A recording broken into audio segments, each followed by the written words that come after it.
From JBS Studios in Greater New York, this is the JBS News Update with Teisha Bader. I'm Teisha Bader with the JBS News Update for Friday, June the 2nd, 2023. Amid concerns over Iran's progress in nuclear enrichment and reports of a possible return to talks with Iran, Israeli Prime Minister Benjamin Netanyahu took to social media to reiterate Israel's position.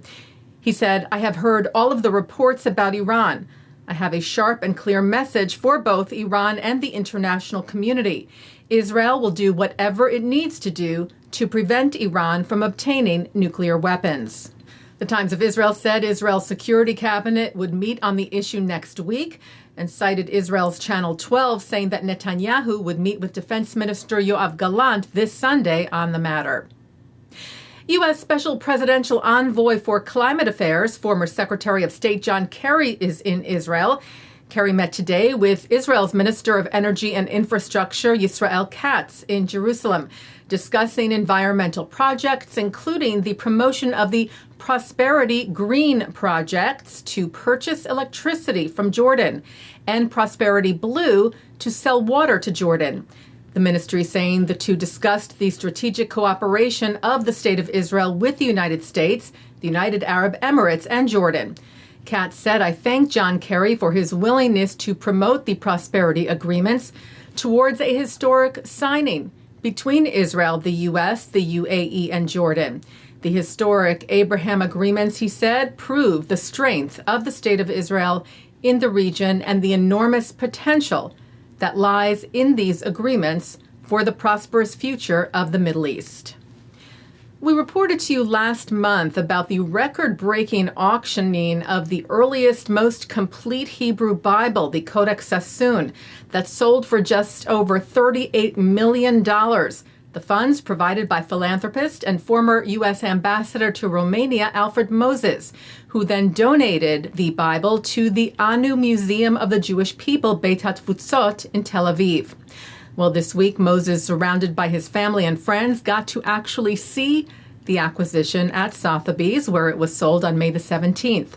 The JTA citing Moses, saying it's an inspiring book to see a 1,200-year-old manuscript in perfect condition, even that we can read today.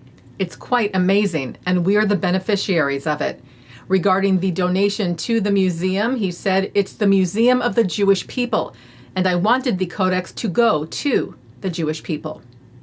The World Jewish Congress announced the winners of the Narrow Bridge Contest, an initiative together with the Jewish National Fund, JNF USA, to mark Israel's 75th birthday and to recognize, it said, the diversity of our many communities. The public was asked to submit in their native language a version of the classic Israeli song, Kol Ha'olam Kulo Gesher Tsar Me'od.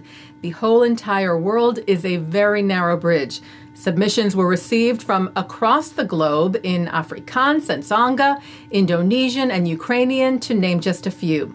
The winners, Natalia Arazi, Yafa Livian, and Lital Pe'er, sang in Spanish, Italian, and Hebrew, respectively.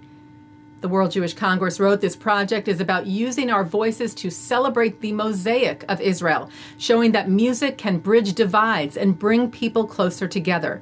The winners will fly to Israel to perform the song at the Tel Aviv Museum next week with international singer Nicole Raviv, who recently released her version of the song in Hebrew, Arabic, and English. The whole entire world is a very narrow bridge, a very narrow bridge. But the main thing to recall, do not fear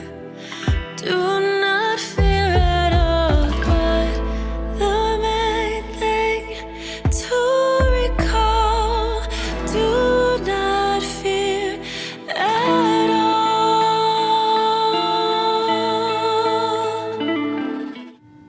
Taking a look now at our programming for tonight on JBS for Friday, June the 2nd. Live Shabbat services are coming up from New York City's Central Synagogue at 6 o'clock, followed by Shabbat services from the Hampton Synagogue. Then Abigail Pogrebin speaks with Bob Mnookin about his book on Jewish identity, followed by the film The Battle Over the Soul. Then it's a replay of services from the Hampton Synagogue, followed by a replay from Central. And coming up next, a look at this week's Torah Portion. And that's the JBS News Update for Friday, June the 2nd, 2023. I'm Teisha Bader. Stay healthy, stay well, and Shabbat Shalom.